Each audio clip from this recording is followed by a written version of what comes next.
जय हिंद दोस्तों, कैसे सभी लोग। उम्मीद करता हूँ सभी मस्त होंगे, अपने से चढ़कार में व्यस्त होंगे। स्वागत है आप सभी का सीटेट जुलाई 2025 के एग्जाम में। और आज हम करने वाले हैं एसएसटी यानी सामाजिक विज्ञान के मोस्ट और इम्पोर्टेंट क्वेश्चन, जो कि एसएसटी एनसीईआरटी पैटर्न पर आधारित क्वेश्चन लिए गए हैं। शून्य से शिखर तक यह क्लास जो है लेकर जाएंगे। क्लास भी आज 7 है। चैनल पर जो भी नए हैं चैनल को सब्सक्राइब कर लीजिए।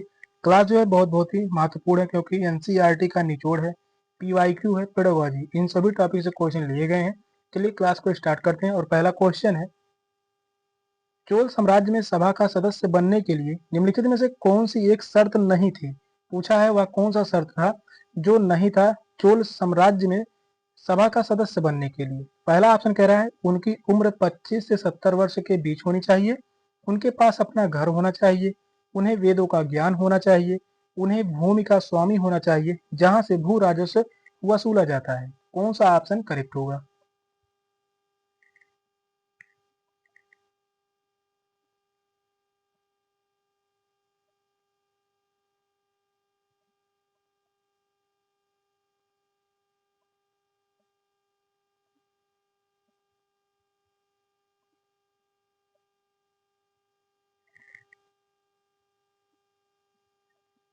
फर्स्ट ऑप्शन जो है करेक्ट होगा। उनकी उम्र 25 से 70 वर्ष के बीच होनी चाहिए, यह एक शर्त नहीं थी। पहला ये ऑप्शन जो है करेक्ट होगा। उनके पास अपना घर होना चाहिए, यह बात सही है। उन्हें वेदों का ज्ञान होना चाहिए, यह भी ऑप्शन करेक्ट होगा।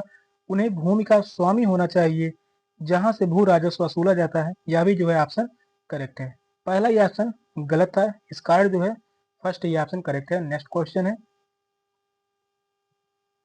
रॉलेट अधिनियम 1919 का विरोध किया गया क्योंकि इसने मुसलमानों के लिए पृथक निर्वाचन क्षेत्रों का अधिकार प्रदान किया था, इसने भारतीयों के हथियार रखने पर रोक लगाई थी, इसने अभिव्यक्ति की स्वतंत्रता जैसे मौलिक अधिकारों पर अंकुश लगाया था, तथा पुलिस को और अधिक अधिकार दिए गए थे। प्रांतों में द्वैध शासन लागू किया गया था। कौन सा ऑप्शन करेक्ट है। क्वेश्चन जो है बहुत ही महत्वपूर्ण है, क्योंकि यह क्वेश्चन जो है 2015 में यह क्वेश्चन पूछा जा चुका है सीटेट के एग्जाम में। बताइए कौन सा ऑप्शन करेक्ट है।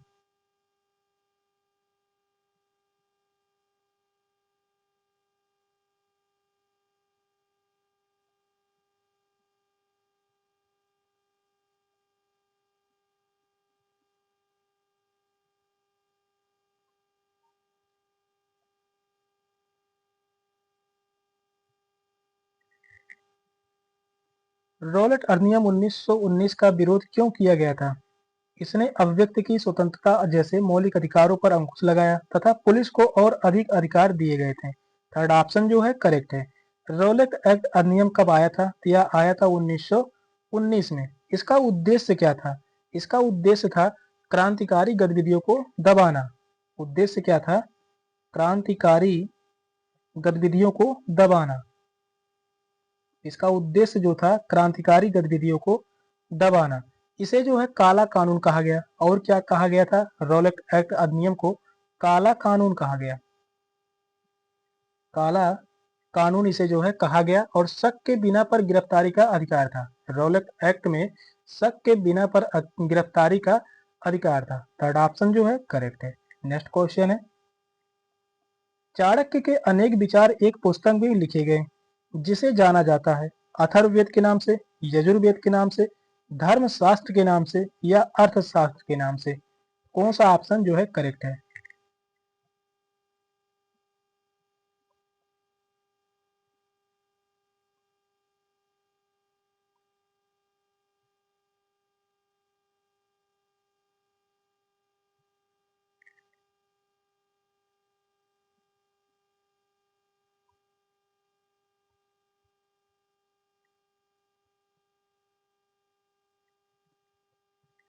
चाणक्य के अनेक विचार एक पुस्तक में लिखे गए हैं जिसे जाना जाता है अर्थशास्त्र के नाम से।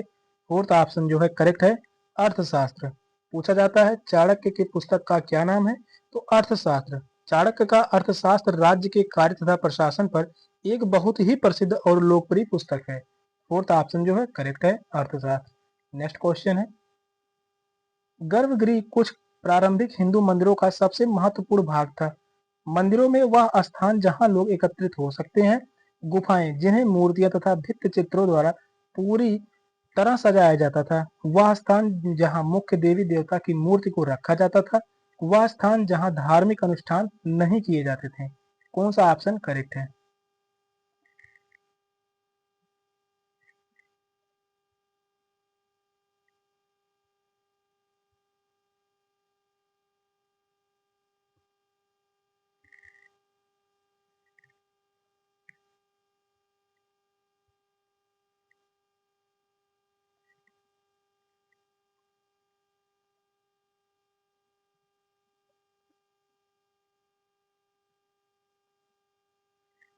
थर्ड ऑप्शन जो है करेक्ट है, वह स्थान जहां मुख्य देवी या देवता की मूर्ति को रखा जाता था। थर्ड ऑप्शन जो है करेक्ट है।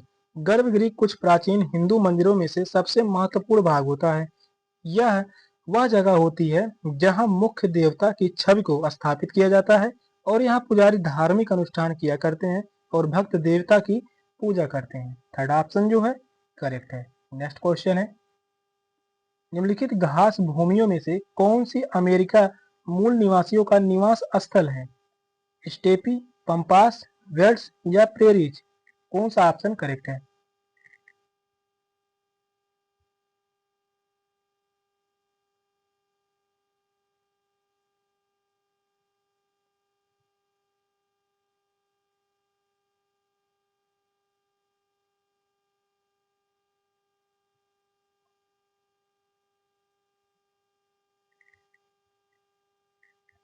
यह भी क्वेश्चन जो है महत्वपूर्ण है। घास भूमियों में से कौन सी अमेरिका मूल निवासियों का निवास स्थल है? तो वह है प्रेरीज। फोर्थ ऑप्शन जो है करेक्ट है, प्रेरीज। प्रेरी मूल निवासी अमेरिका को मातृभूमि है। फ्रेंच शब्द प्रेरी का अर्थ है घास का मैदान या चारागाह। स्टेपी जो है यह कहाँ का घास का मैदान है? यह जो है रूस का। रूस के घास का मैदान जो है स्टेपी। वहीं बात करते हैं पंपास की। पंपास जो है यह दक्षिणी अर्जेंटीना के घास का मैदान है। दक्षिणी अर्जेंटीना के घास का मैदान है। वेल्स की बात करते हैं तो यह जो है अफ्रीका महाद्वीप में पाया जाता है। कहाँ पर? अफ्रीका में। अफ्रीका महाद्वीप में यह जो है घास का मैदान पाया जाता है, वेल्स। सभी जो है इंपॉर्टेंट है। स्टेपी जो है रूस में पाया जाता है। पंपास की बात करते हैं दक्षिण अर्जेंटीना में। वेल्स जो है अफ्रीका महाद्वीप में। और वहीं बात करते हैं प्रेरिज, यह जो पाया जाता है अमेरिका में। नेक्स्ट क्वेश्चन है, विशेष रूप से निर्मित तालाबों और पोखरों में मत्स्य पालन को जाना जाता है। पीसी कल्चर के नाम से, हॉर्टिकल्चर के नाम से, सेरीकल्चर के नाम से या विटीकल्चर के नाम से? कौन सा ऑप्शन करेक्ट है?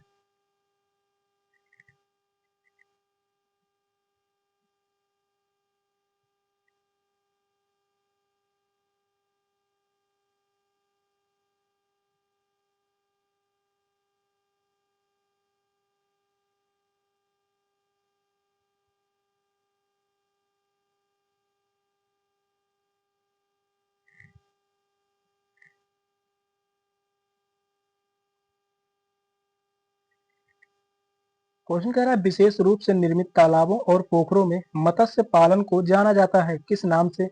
पीसी कल्चर के नाम से। फर्स्ट ऑप्शन जो है करेक्ट है, पीसी कल्चर के नाम से जाना जाता है। पीसी कल्चर जो है मत्स्य पालन को कहा जाता है। और वहीं बात करते हैं हॉर्टिकल्चर जो है, इसे हम फल सब्जी या अनाज की खेती को कहते हैं।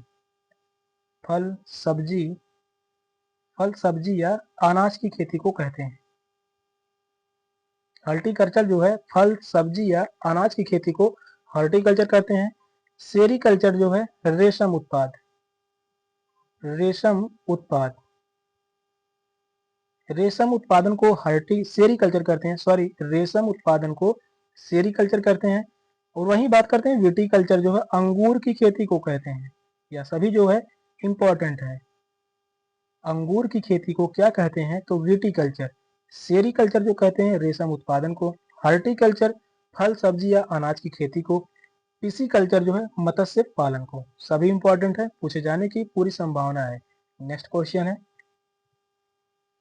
बोरिंग जलडमरू पानी का संकरा भाग है जो जोड़ता है प्रशांत महासागर और अटलांटिक महासागर को, आर्कटिक महासागर और प्रशांत महासागर को, हिंद महासागर और प्रशांत महासागर को, आर्कटिक अटलांटिक महासागर और हिंद महासागर को। कौन सा ऑप्शन करेक्ट है? यह भी क्वेश्चन जो है सीट के एग्जाम में 2021 में यह क्वेश्चन जो है पूछा गया था।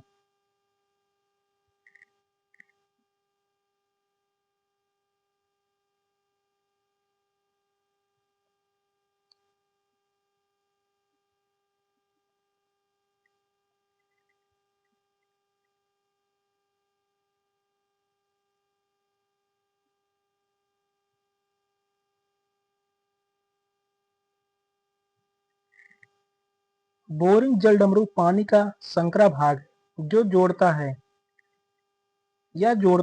आर्कटिक महासागर और प्रशांत महासागर को। सेकंड ऑप्शन जो है करेक्ट है। आर्कटिक महासागर और प्रशांत महासागर को आपस में जोड़ता है जो है बोरिंग जल डमरू या बोरिंग जल संधि। बोरिंग संधि में एक संकीर्ण जल मार्ग है जो आर्कटिक महासागर और प्रशांत महासागर को आपस में जोड़ता है। नेक्स्ट क्वेश्चन है 21 मार्च और 23 सितंबर को पूरी पृथ्वी पर दिन और रात बराबर होते हैं, इसका कारण क्या है? सूर्य की किरणें विषुवत वृत्त पर सीधी पड़ती हैं और इस स्थिति में कोई भी ध्रुव सूर्य की ओर झुका नहीं होता है। सेकंड ऑप्शन है सूर्य की किरणें कर्क रेखा पर सीधी पड़ती हैं और इस स्थिति में ध्रुव का झुकाव सूर्य की ओर होता है।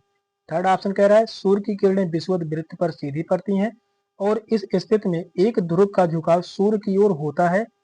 सूर्य की किरणें मकर रेखा पर सीधी पड़ती हैं और इस स्थिति में एक ध्रुव का झुकाव सूर्य की ओर नहीं होता है। कौन सा ऑप्शन जो है करेक्ट होगा? क्वेश्चन लंबा है, क्वेश्चन को ध्यान पूर्वक पढ़िए, बताइए कौन सा ऑप्शन करेक्ट है। इंपॉर्टेंट भी है क्वेश्चन जो है।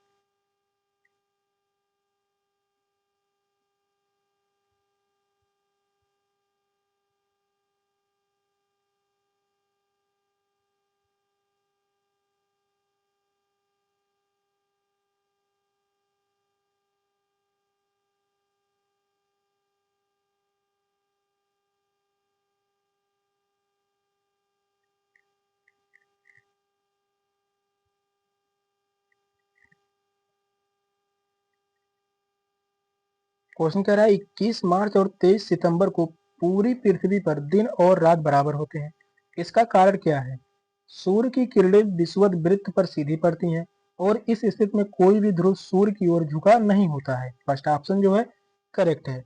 पृथ्वी पर 21 मार्च और 23 सितंबर को दिन और रात बराबर होते हैं, इसका कारण यही है कि सूर्य की किरणें सीधी भूमध्य रेखा पर गिरती हैं और इस स्थिति में सूर्य की ओर किसी भी ध्रुव का झुकाव नहीं होता है और इस खगोलीय घटना को विषुवत वृत्त के रूप में जाना जाता है। किस नाम से जाना जाता है? इस खगोलीय घटना को विषुवत वृत्त के रूप में जाना जाता है। फर्स्ट ऑप्शन जो है करेक्ट है। नेक्स्ट क्वेश्चन है सामाजिक विज्ञान के शिक्षण में प्रयोग की जाने वाली भाषा कैसी होनी चाहिए? प्रमुख समूहों का प्रतिनिधित्व करती हुई, पक्षपातपूर्ण, तटस्थ और संवेदनशील, मुश्किल। कौन सा ऑप्शन करेक्ट है?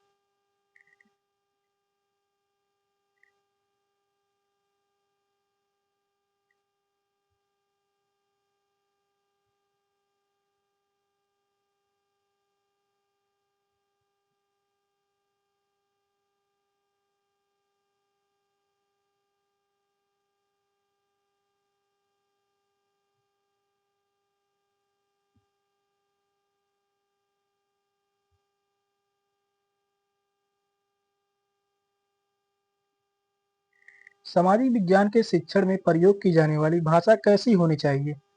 तटस्थ और संवेदनशील होनी चाहिए। थर्ड ऑप्शन जो है करेक्ट है। तटस्थ और संवेदनशील होनी चाहिए। सामाजिक विज्ञान शिक्षण में तटस्थ और संवेदनशील भाषा का प्रयोग किया जाना चाहिए क्योंकि कक्षा में आने वाले शिक्षार्थी विभिन्न समाज और परिवारों के, विभिन्न धर्मों में विश्वास करने वाले विभिन्न जातियों से तथा सामाजिक आर्थिक तबके के संबंधित होते हैं। विभिन्न सामाजिक आर्थिक और समूह के लोग आते हैं, तो तटस्थ और संवेदनशील भाषा होनी चाहिए। थर्ड ऑप्शन जो है करेक्ट है। नेक्स्ट क्वेश्चन है लोकतांत्रिक संस्थानों पर प्रोजेक्ट करके दिखाया जा सकता है कि इनका विश्लेषण करके इनकी विशेषताओं और चुनौतियों को पहचाना जा सके। वे जैसे पाठ्य पुस्तकों में वर्णित हैं उसी प्रकार के हैं। वह संस्थान प्रभावशाली नहीं है। विद्यार्थियों को इन संस्थानों को जैसे हैं वैसे स्वीकार करना चाहिए। कौन सा ऑप्शन जो है करेक्ट होगा?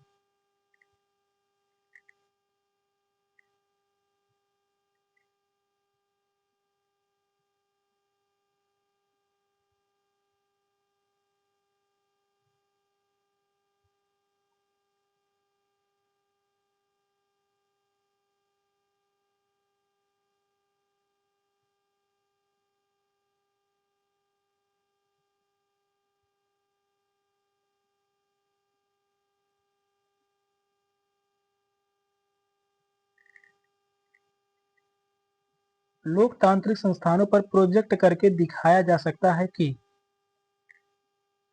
वे जैसे पाठ्य पुस्तकों में वर्णित हैं उसी प्रकार के हैं। सेकंड ऑप्शन जो है करेक्ट है, वे जैसे पाठ्य पुस्तकों में वर्णित हैं उसी प्रकार के हैं। लोकतांत्रिक संस्थानों पर प्रोजेक्ट दिखाना शिक्षार्थियों को समानता और स्वतंत्रता और उनकी चुनौतियों को लागू करने और लोकतंत्र की सुविधाओं की समझ को बढ़ावा देगा। सेकंड ऑप्शन जो है करेक्ट है। नेक्स्ट क्वेश्चन है, संक्रियात्मक मूल्यांकन निम्नलिखित के लिए अनुपयुक्त है। ग्रेड का निर्धारण करना, प्रस्तावित सत्र के अंत में मूल्यांकन करना, शिक्षण अधिगम प्रक्रिया के दौरान प्रगति का आकलन करना, विद्यार्थियों के सीखने का सारांशीकरण करना। कौन सा ऑप्शन जो है करेक्ट होगा?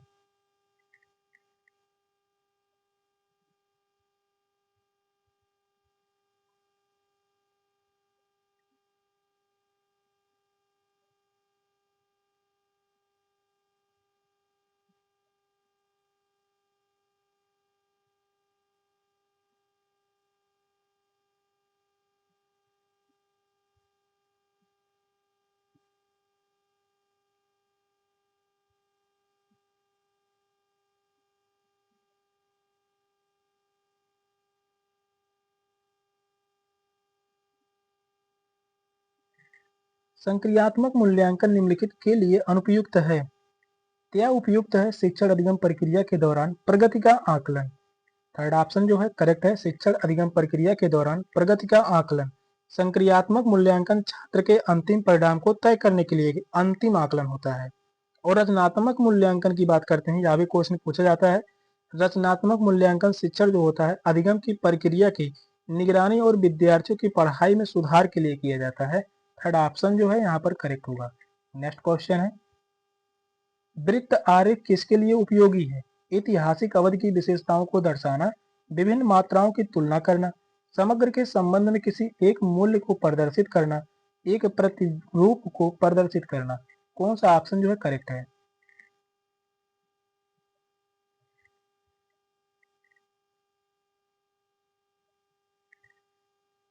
वृत्त आरेख किसके लिए उपयोगी है?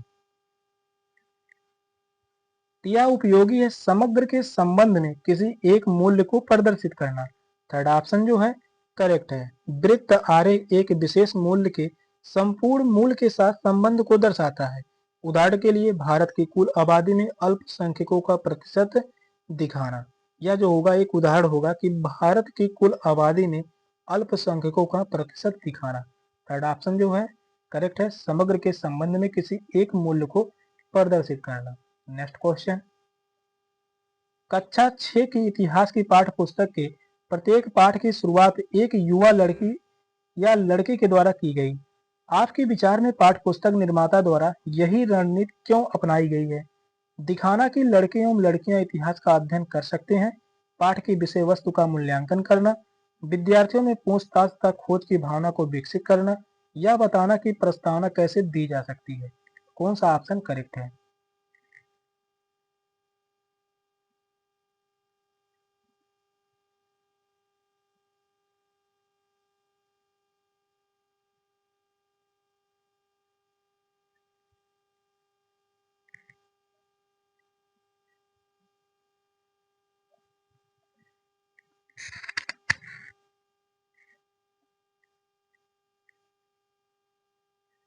क्वेश्चन जो इंपॉर्टेंट है, क्वेश्चन कह रहा है कक्षा 6 की इतिहास की पाठ्य पुस्तक के प्रत्येक पाठ की शुरुआत एक युवा लड़की या लड़के के द्वारा की गई है। आपके विचार में पाठ्य पुस्तक निर्माता द्वारा यही रणनीति क्यों अपनाई गई थी? यह अपनाया गया है विद्यार्थियों में पूछताछ तथा खोज की भावना को विकसित करना। थर्ड ऑप्शन जो है करेक्ट है, विद्यार्थियों में पूछताछ तथा खोज की भावना को विकसित करना। छठी कक्षा के इतिहास की पाठ्य पुस्तक के प्रत्येक अध्याय को एक बच्ची या बच्चे में जिज्ञासा और खोज की भावना को पैदा करने के लिए बनाया गया है।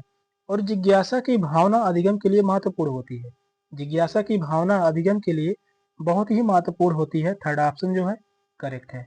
नेक्स्ट क्वेश्चन, आप अलाउद्दीन खिलजी या मोहम्मद बिन तुगलक के शासनकाल में किसान हैं और आप सुल्तान द्वारा लगाया गया कर नहीं चुका सकते।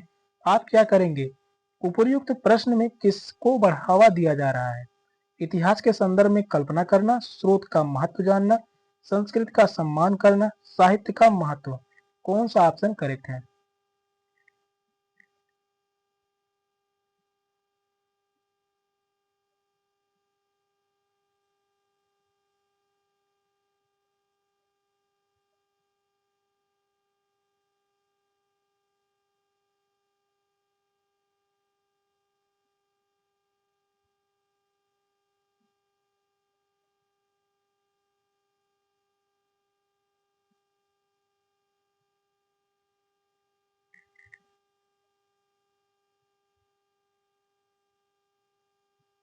आप अलाउद्दीन खिलजी या मोहम्मद बिन तुगलक के शासनकाल में किसान हैं और आप सुल्तान द्वारा लगाया गया कर नहीं चुका सकते, आप क्या करेंगे?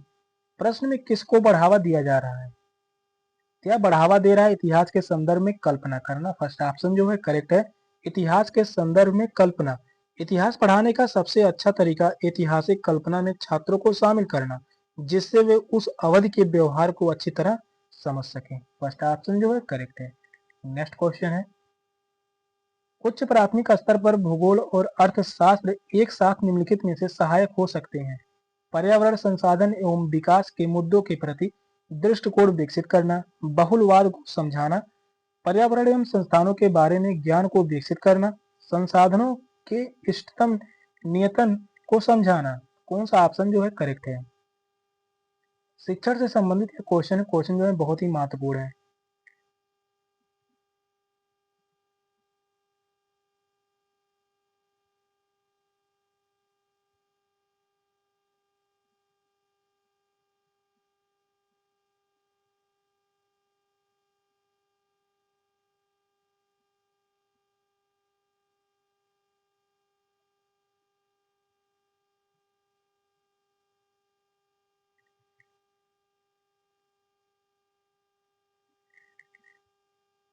क्वेश्चन कह रहा है उच्च प्राथमिक स्तर पर भूगोल और अर्थशास्त्र एक साथ निम्नलिखित में से सहायक हो सकते हैं? पर्यावरण संसाधन एवं विकास के मुद्दों के प्रति दृष्टिकोण विकसित करना। फर्स्ट ऑप्शन जो है करेक्ट है, पर्यावरण संसाधन एवं विकास के मुद्दों के प्रति दृष्टिकोण को विकसित करना। उच्च प्राथमिक स्तर पर छात्र किशोरावस्था में होते हैं, तब वे अपने स्वयं के दृष्टिकोण को विकसित करने लगते हैं और भूगोल के शिक्षण में पर्यावरण के मुद्दे एवं संसाधन तथा अर्थशास्त्र के मुद्दे जो विकास से संबंधित हैं, छात्रों को अपने दृष्टिकोण विकसित करने में मदद कर सकते हैं। फर्स्ट ऑप्शन जो है करेक्ट है। सेशन का लास्ट क्वेश्चन था। क्वेश्चन कैसे लगे कमेंट में जरूर बताइएगा। चैनल पर नए हैं, चैनल को सब्सक्राइब कर लीजिए। मिलते हैं फिर अगली क्लास में, तब तक के लिए बाय बाय, टेक केयर, जय हिंद।